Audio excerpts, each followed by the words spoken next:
Whenever I am going to church and I get to the betting center and I see the number of young men that are standing on their feet, not sitting, standing on their feet. Sometimes the betting center will be full and they'll come on the road like that, standing, carefully watching the football, waiting for their odds or whatever to hit, and they'll win the bet. And I pass to the church and I see the empty chairs. My heart beats. My heart beats. I've sat and thought deeply about it, and I've realized that there is a cause. It was not like that. What changed? What happened? It's not just that people don't like serving God. No. The church sowed the seed, and now that is the harvest. The Bible says, for God cannot be more. What a man sow, he will reap. What the church sow, he will reap. The way the church go about giving, the way the church go about our fundraising, it is not sacrificial. It doesn't inculcate the virtue of sacrificial giving in the believer. It is more of a betting, lotto, bring small, take big. So people bring the money having a mentality that they are taking money from the church back home spiritually, and it must manifest. It is not like that. We must teach people sacrificial giving. You can give your all to support the work of God. Let's go and buy drums. I give my all to buy the drums. It doesn't mean that by the time I get home, there will be food for me to, there will be money for me to buy food at home.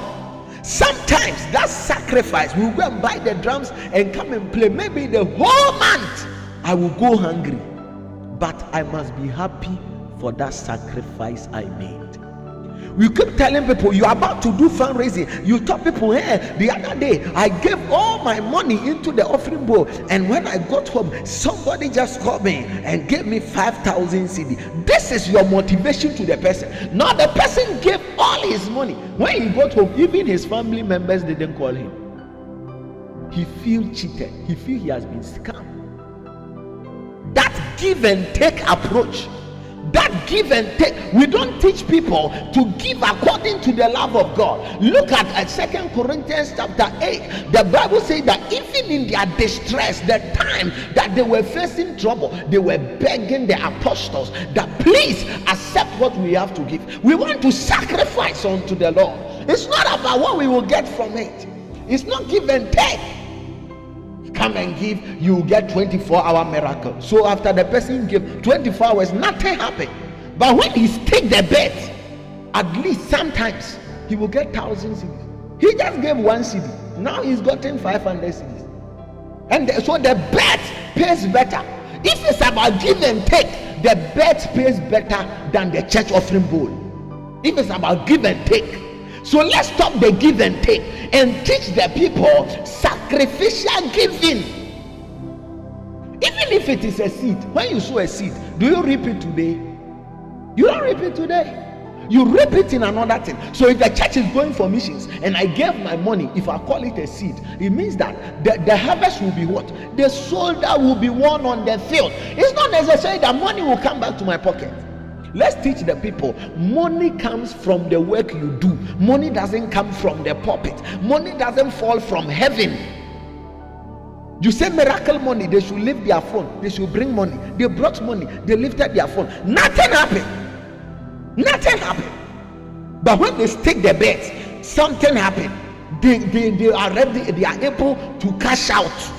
That's why the youths are not in the church and they are at the betting center watching football and sticking bets, because we didn't teach them sacrificial giving. Oh, the church need money, so we can use every scheme and get money.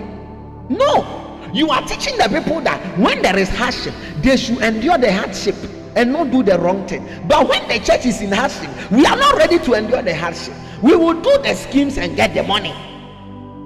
No.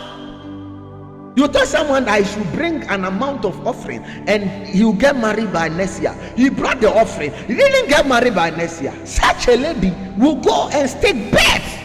Bets pays better. Giving in the church is not about give and take. Giving in the church is not about give and take. Giving in the church is not about give and take. Even though when you give, God will bless you. It's not like you had something and you gave it and now God is blessing you. No. Even what you have, God is the one who gave it to you. So you giving it to support his work is good stewardship. You are exhibiting good stewardship. It's not like it's your own cry and you are giving. You are exhibiting good stewardship. Good stewardship. Good stewardship. Good stewardship. Good stewardship. Let's be careful. Let's be careful. Let's be careful with the way we go about our offering, our fundraising in the church. It's like my bet. When we make the offering like my bet, we can't compete with the my bet company because my bet pays better. It is sacrificial giving. What happens in the church is sacrificial giving, not faketwa beje kesie. Let's teach them. Let's inculcate in them. Because expectation brings disappointment. You use expectation to take money from a person. You use expectation to take money from a person. Expectation brings disappointment. Expectation brings disappointment. You told the person, give this, go and sell your all, and you will have this. The person will go and sell his all. You will get the money. You will be happy as a man of God, though. But when the person doesn't get what he is expecting, there will be a problem. I'm not saying you cannot tell someone that bring this. God say bring this as an instruction. But if God didn't say, don't say God said. And God will not always say, do this and I'll do this. No. It's not always the case. Most of the time, it is our own desire. It's because we want to reach a target. We have people who are professionally trained themselves for fundraising. They'll come and use stories. The other day I gave and this happened and this happened and this happened, giving the people some motivation and some expectation. I tell you, when those expectations are not met, the people will lose hope. They will call church a scam.